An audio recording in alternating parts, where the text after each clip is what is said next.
Պետությունը որոշեց համընդհանուր հայտարարագրման մասով զիջումների գնալ։ Տվյալներն ինքնաշխատ կլորացվեն եւ այլն։ Զիջումների նպատակն այս դեպքում որտեղ էր։ Տնտեսությունը ձեռնարկատիրությամբ զբաղվելը ազատ մտածելակերպը մարդու ցանկությունների արտահայտումը, երազանքների եւ այլն, դրանք բոլորը տնտեսական բռնության մեջ պարփակվող երևույթներ են։ Տնտեսական բռնություն կիրառելով այդ թվում մարդու նպատակներն է սահմանափակում իշխանությունը։ Հիմա որպեսզի չլինի այլախոհություն իշխանության կարծիքից տարբերվող այլ կարծիք, բնականաբար պետք է բռնության ենթարկել այդ թվում, որպեսզի միշտ ունենա մահակ, որը նույն նաև ցուցադրեց վերջերս, այսինքն 2021 թվականին ցուցադրել էր այդ հանրահայտ մուրճը եւ վերջերս մեկ ամիս առաջ եթե չեմ սխալվում, կրկին ցուցադրեց։ Սա խոսում է նրա մասին, որ հասարակության բոլոր շերտերին պետք է համատարած բռնության ենթարկել։ Հիմա եթե մինչև այսօր իրավական բոլոր ակտերով հնարավորություն ստեղծված էր օրինակ խոշոր բիզնեսի վրա, մանր միջին բիզնեսի վրա տնտեսական բռնության գործիքակազմ կիրառելու, բուն հասարակության վրա չկա այդպիսի գործիքակազմ։ Այսինքն եկամուտների հայտարարման համակարգը ներդրվեց, որպեսզի կարողանա բռնություն կիրառել։ Բայց միևնույն ժամանակ ընտրապայքարը ընտրությունների, հերթական ընտրությունների ժամկետի մոտենալու զուգահեռ ինքը չի կարող դա բացահայտ ցուցադրել։ Եվ քանի որ դեպի հայտարարման ակցիան բավականին լայն, այսպես լուսաբանում իրականացրեց, բավական լայն իրազեկման արշավ իրականացրեց հասարակության շրջանում ու փաստացի իշխանությունները տապալեցին հայտարարման process-ի ներդրումը, այս պահի դրությամբ մոտավորապես 130,000 անձ ընդամենը հայտարարագիր ներկայացել, մոտավորապես 860,000-ից, այսինքն շուրջ 730,000 մարդ չի ներկայացել հայտարարագիր, այսինքն նրանք ստիպված եղան գնալ հետ քայլի, բայց միևնույն ժամանակ չեն էլ կարող ընդունել, որ տապալել են ամբողջ process-ը եւ հետ քայլ են իրականացնում, փորձեցին այսպես ինչ որ լղոսած պատկեր ստանալ։ Մենք հետ քայլ չենք անում, այլ ավելի ենք բարձրացնում, ոչ դուք չեք բարձրացնում, դուք շատ ավելի վտանգավոր գործողություն եք իրականացնում, դրական լույսի ներքո մեկնաբանում եք, բայց իրական դուք հետ քայլ եք արել։ Ընդ որում սա առաջին հետ քայլը չի։ Դեմ հայտարարման ակցիայի մեկնարկից հետո 7-րդ կամ 8-րդ հետ քայլն է, եթե չեմ սխալվում, որ իրականացել են։ Այնտեղ շեմերի սահմանում չհայտարարման, այնուհետև սոցիալական կրեդիտների տրամադրումներ, նույնիսկ էլեկտրոնային ստորագրության վճարի 1 տարով չեղարկումներ, այսպիսի բավական հետ քայլեր իրականացրեցին, տեսան, որ չի ազդում որևէ կերպ, հիմա փորձեցին իրենց գլխավոր նպատակից, այսինքն տնտեսական բռնության գործիքի չհրաժարվելով, եւս մի քանի հետ քայլեր իրականացնեն, որպեսզի հասարակության տրամադրվածությունը փոխեն։ Ինչ արեցին վերջին, այսպես հայտարարությունով։ Հայտարարագիր չներկայացնելու համար վարչական տուգանքները վերացրեցին, բայց դեռևս երկու պատասխանատվության միջոց մնում է քրեական եւ հարկային պատասխանատվության միջոցները դեռևս մնում են։ Մենք սպասում ենք վերջնական այսպես խմբագրմանը, որովհետեւ քաղաքացիական պայմանագիր կուսակցության կամ խմբակցության անունից նախագիծ է ներկայացել, բնականաբար ինչ իրենք են ներկայացնում։ Իրենց բնորոշ կերպով դա նույնպես թերի էր, կառավարությունը ուներ որոշակի առաջարկներ փոփոխությունների, որը պետք է ներկայացնեն ազգային ժողով քննարկման։ Վերջնական փաստաթղթից հետո մենք որոշել ենք ասուլիսով կամ տեսահոլովակով նորից հանդես գանք եւ հետ քայլերը մանրամասն ներկայացնենք ինչի վերաբերյալ են եւ դեռևս մնացած վտանգների եւ հասարակության այսպես տնտեսական բռնության ենթարկելու գործիքների մասին շատ ավելի մանրամասն խոսենք։ Երբ նոր սկսվել էր ձեր պայքարն ընդդեմ հայտարարագրման համակարգի եւ դեռ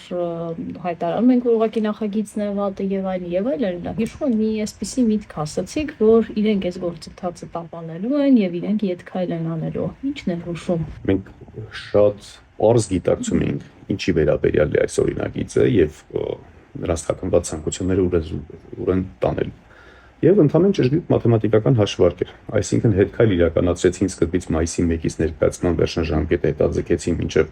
նոյեմբեր ամսվա 1-ը, մենք հաշվարկում էինք, որ եթե լայն արշավ իրականացնենք մինչև նոյեմբեր ամսվա 1-ը հասարակությունը չի լրացնելու հայտարարագիրը, որովհետև դա ծախսատար է յուրաքանչյուր անձի համար մոտավորապես 40-50,000 նվազագույն ծախսեր առանց հարկերի։ Եվ մենք մեր վրա ենք վստահ, որ արշավ այնպիսի ծավալով կիրականացնենք, որ հասարակությունը կգիտակցի եւ չի ներկայացնում, այդպես էլ եղավ։ Հաջորդ մեր վստահությունը գալիս էր հետեւյալից։ Նոյեմբերի 1-ի դրությամբ չներկայացած անձանց պետք է ծանոթություններ ուղարկեին նախազգուշացման տեսքով, որպեսզի 1 ամսվա ժամկետում կրկին ներկայացնեն հայտարարները։ Եթե 730,000 անձի ուղղակի ծանուցում ուղարկելը դա հսկայածավալ աշխատանք է, որ պետական եկամուտների կոմիտեն ուղղակի չի կարող իրականացնել։ Հիմա եթե չի կարող իրականացնել, մենք լավագույն դեպքում տրամադրում ենք դրան 2 ամիս ժամանակահատված, այսինքն մինչև դեկտեմբերի 31-ն ընկած ժամանակահատվածը, որ 730,000 անձ ստանա ծանուցում։ Դրանից հետո 1 ամիս տրվում է ժամկետ ներկայացնել, այսինքն մինչև հունվարի վերջ է գալիս։ Որևէ մեկը չէր ուղղանում, հետեւաբար շարունակում էր չներկայացնել։ Հիմա դրանից հետո երկրորդ ծանուցումը պետք է ուղարկեն, եթե 2 ամիս եւս տրամադրում ենք պետեկամուտների կոմիտեին, դա գալիս էր արդեն մարտի 31, որից հետո բուն ընտրական process-ներն են եւ այս իշխանությունը երբևէ չէր մտնի իրեն իշխանազրկման process-ի մեջ իր գործիքակազմով։ Համոզվածությունը գալիս էր սրանից։ Հիմա իրենք փոփոխությունը ավելի վտանգավոր բան արեցին։ Ասում են ինքնաշխատ եղանակով օրենքի ուժով դա կհամարվի ներկայացված, այդ ներկայացվածության վերաբերյալ մենք ունենք հակաթեզերը եւ հակապաստարկները, ընդ որում վտանգավորության վերաբերյալ շատ դետալիզացված բարձրաբանումները, որը կներկայացնենք մեր հանրության դատին եւ միգուցե բոյկոտին ընդհանրապես այդպես կհաղորդենք։ Ինչն է վտանգավոր, չէ՞ որ մենք արդեն տվյալը տալիս ենք բեկին, աշխատավարձի վերաբերյալ չունենք այլ եկամուտ, ինքը լրացնում է դա մեր փոխարեն։ Իրականում չունեք այլ եկամուտ, ստանում եք աշխատավարձ, բայց ձեր բանկային քարտին, բանկային հաշվին այլ գումարներ են նստում։ Օրինակ, որ դուք ձեր ընկերների հետ գնում եք սրճարան, սուրճ խմելու, մեկը ձեր մեջից որոշում է, որ իր քարտով կարող է հաշիվը վճարել սրճարանի, ռեստորանի եւ հետագայում բոլոր ընկերներով հավաքում եւ միմյանց փոխանցում են կատարում։ Այսինքն յուրաքանչյուր փոփոխություն, յուրաքանչյուր իրավական ակտ ներդնելուց առաջ պետք է ցանկացած այդպիսի ազգերի, ժողովուրդների, պետության բնակչության մշակութային, մտածելակերպային վերլուծություններ իրականացնեն։ Ես ինքս չեմ տեսել երբևէ հայերի մեջ, որ գնան ինչ որտեղ ռեստորանում, սրճարանում հաշիվը մարելու եւ տեղում օրինակ, չգիտեմ, մատուցողին կամ գանձապահին հաշիվը բաժանել մասերի եւ ասեն 10,000 դրամ գրի իմ քարտից ստացի 5,000 ես մյուս մարդու քարտից ստացի 20,000 ես մյուս մարդու քարտից ստացի։ Հայկական իրականության մեջ կամ այդպես եթե մշտական խմբեր են յուրաքանչյուր անգամ ինչ որ մեկը հաշիվը մարում է, չէ՞։ Եթե ոչ, ապա այդպես իրենք իրար մեջ կարողանում են այդ բաժանումները իրականացնել։ Եթե կանխիկի ձևով է վճարում իրականացվում, ինչ որ մեկը հաշիվը մարում է, հետո կանխիկով հավաքում մնացածը մասնակից են դառնում այդ հաշիվի մարմանը։ Եթե վերջերս արդեն շատ այդպես իրարելի դարձած փոխանցումային, այսինքն on-line վճարման մասին է խոսքը գնում, ապա հենց քարտից քարտ փոխանցումների միջոցով են միմյանց վճարում կատարում։ Հիմա պատկերացրեք դուք 30,000 դրամի հաշիվ եք մարել սրճարանում ու 25,000 դրամ ձեր ընկերները պետք է յուրաքանչյուր 5,000-ական դրամներով ձեզ հետ փոխանցեն։ 25,000 դրամ ստացվեց, որ դուք եկամուտ չստացաք, բայց 25,000 դրամը ձեր բանկային հաշվի համարին նստեց որպես եկամուտ։ Եվ դուք ստիպված եք դրա 20%-ը վճարեք որպես հարկ։ Այսինքն, հենց վտանգը գալիս է այստեղից, կամ դուք ձեր ինչ-որ բարեկամից, ընկերոջից, ծանոթից պարտքով գումար եք խնդրում 100,000 դրամ, 100,000-ից 20,000-ը պետք է վճարեք որպես հարկ։ Եթե հետ եք փոխանցում այդ 100,000, 20,000-ը ինքը պետք է վճարի որպես հարկ։ Այսինքն 100,000 դրամը շրջանառվեց որպես պարոմիջոց, որպես պարտքի ներգրավում, պարտք եք ընդամենը ստացել ու պարտք եք մարել։ Մի հատ 100,000 դրամը, որը ոչ մեկի համար եկամուտ չէր, ինքը արդեն 40,000 դրամով հարկվեց։ Եթե չէ, ապա դուք բարի եղեք կնքեք միմյանց հետ պայմանագիր, փոխհարության պայմանագիր։ Դուք ո՞նց եք պատկերացնում իրականության մեջ դա հնարավոր է թե ոչ։ Օրինակ, ձեր բարեկամը գտնվում է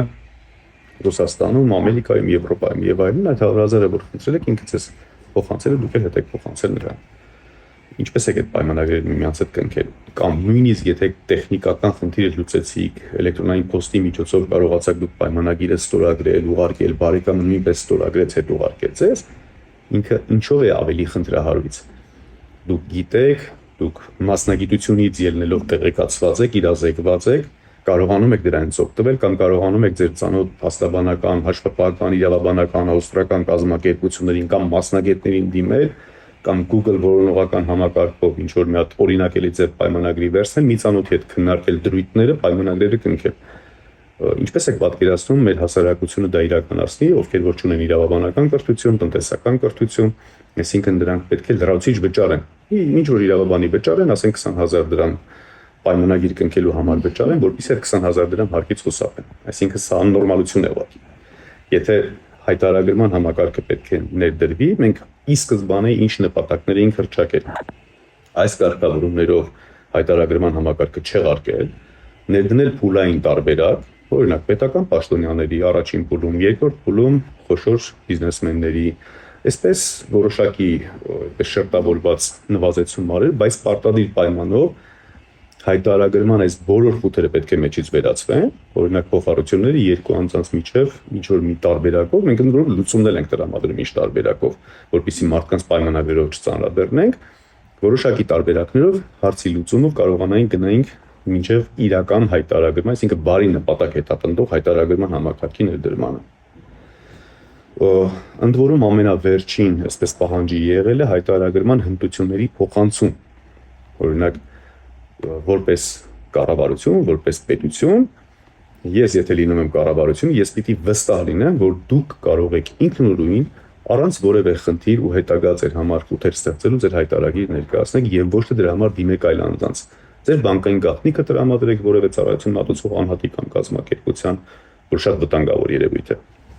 Այս տարբերակը մենք հռչակել ենք եւ հետեւողականորեն գնում ենք մինչեւ վերջ։ Այս պահին առկա այն հայտարարագրման համակարգը, որ կա ինչքան որ ասում եմ բարձրացված է, մենք ինքներս տեսել ենք, որ Հայաստանի Հանրապետության վարչապետը մի քանի նախարարների օգնությամբ է ի վերջո լրացնում այդ հայտարարագիրը։ Այս դեպքում քաղաքացին, որ, չգիտեմ, ունի կրթական ցածր մակարդակ, չգիտեմ, խանութում աշխատում է վաճառողի, իրական սպասարկման ոլորտը բավականին շատ է եւ գուցե այսինքն շատ դժվարությամբ ես կարողացել եմ հայտարարագրման համակարգին հասկանալ, լրացնել բանկային քաղվածքի եւ այլն, դա չի տրվում մարդկանց, ովքեր ուղղակի համակարգիչ չունեն, չգիտեմ, Word ծրագիրն է նոր իրենց համար։ Այդ մարդկանց համար հնարավոր է ստեղծել այնպիսի համակարգ, որ ի վերջո հնարավոր լինի այդ բանկային փոխանցման նման հեշտ ունենալ այդ հայտարարագիրը։ Ես մինչև պատասխանում եմ ձեզ հարցնում, որ դուք հայտարարագիր լրացրել եք։ Այս շնորհակալություն, որտեղ ձեր խոսքից իսկ թվաց, որ դուք հայտարարագիր ներկայացրել եք։ Շատ Ամենայն դեպս ծրագիրը բացել եմ, փորձել եմ տեսնել ինքը ինչ մասին է, ահա, հնարավոր է լրացնել։ Այսինքն ինձ համար հնարավոր է դա լրացնել։ Բայց արդյոք դա հնարավոր է լրացնել իմ ծանոթների շրջանում բոլորի համար ինչ-որ զարմանալի, անհասկանալի կենտրոնի էր։ Նույնիսկ ձեր համար հեշտ չի լրացնել, որովհետև եթե դուք նույնիսկ տեխնիկական ձևաչափը գտնում եք լրացնելու համակարգից օգտվելու, մուտք գործելու եւ այլն կարողանում եք, նրա տակ կա բավականին լուրջ աշխատանք կատարելու։ Դուք պետք է տեղյակ լինեք քաղաքացիական օրենսգրքից, հարկային օրենսգրքից, կարողանաք բանկային քաղվածք վերցանեք, արձաբանեք ու կարդաք։ Այս 3,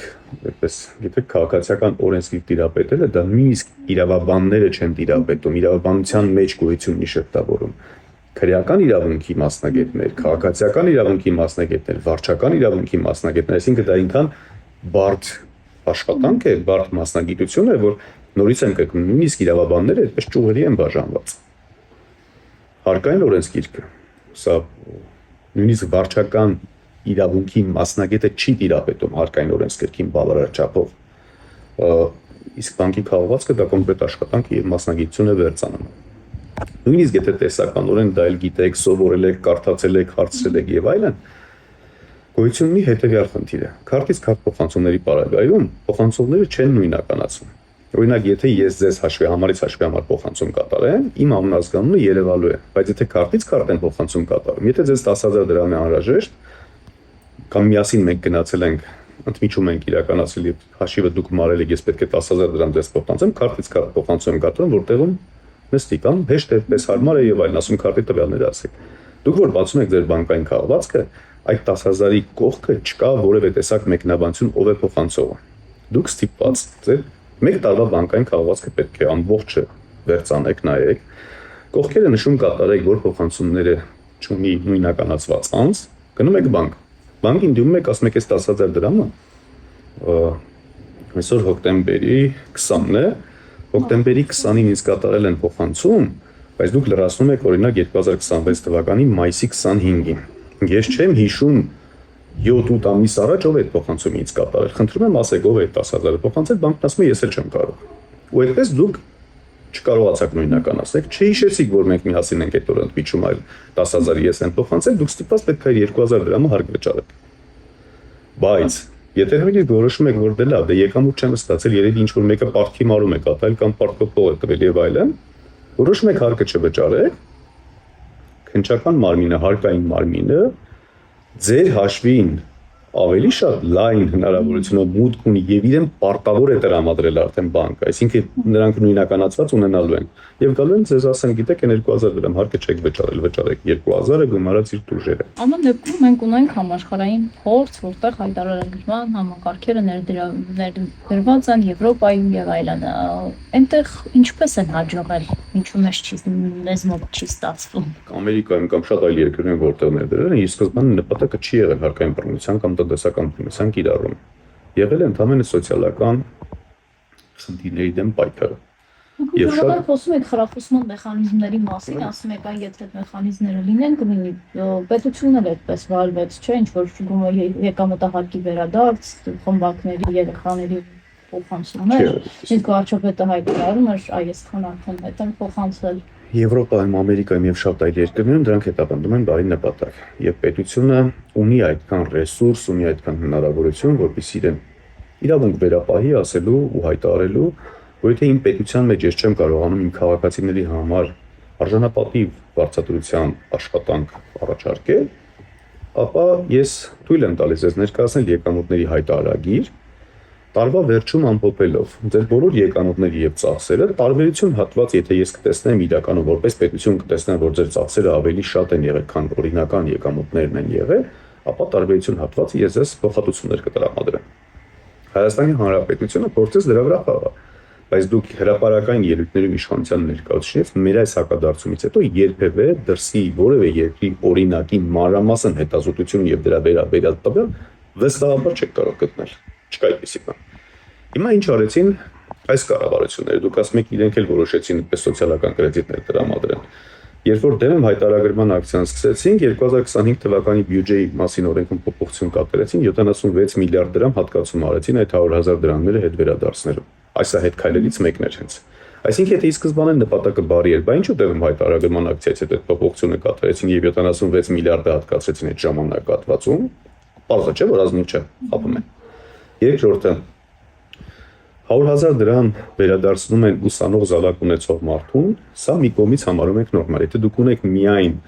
աշխատավարձի տեսքով եկամուտ եւ 100,000 դրամ եւ ունեք համալսարանում ուսանող զավակ, ապա 100,000 դրամի այդպես կրթավճարի հետ վերադարձ որպես սոցիալական կրեդիտ սա գովելի է։ Բայց